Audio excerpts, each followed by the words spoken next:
ఇశ్రాయేలు దేశ ప్రధానమంత్రి బెంజమిన్ నెతన్యాహు ఏడ్పుల గోడ, విలాప గోడ దగ్గరికి వెళ్ళి బైబిల్ ఓపెన్ చేసి ఈ సంఖ్యాకాండం 23వ అధ్యాయం 24వ వచనం చదివి అతను ఆ యుద్ధానికి అక్కడ పేరు పెట్టాడు. ఏమని పెట్టాడంటే ద రైజింగ్ లయన్.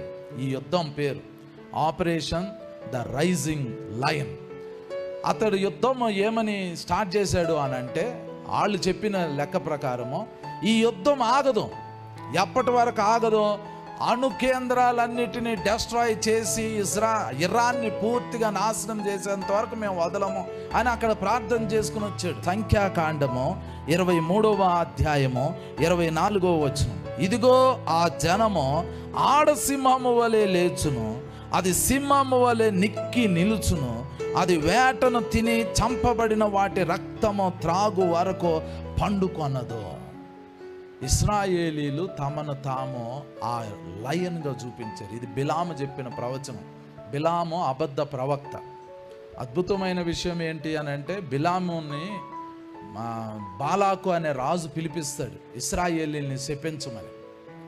బాలాకు అనే రాజు ఇప్పుడు ప్రజెంట్ జోర్డాన్ దేశం ఎక్కడున్నదో అక్కడ ఉండేవాడు. ఈ బిలాముని పిలిపించాడు. బిలాము ఎక్కడి నుంచి వచ్చాడు? బిలాము మెసొపొటేమియా నుంచి వచ్చాడు.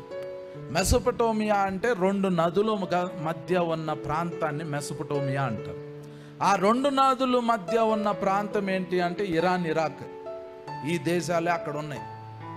ఈ ఇరాన్, ఇరాక్ దగ్గర నుంచే బిలాము వచ్చాడు.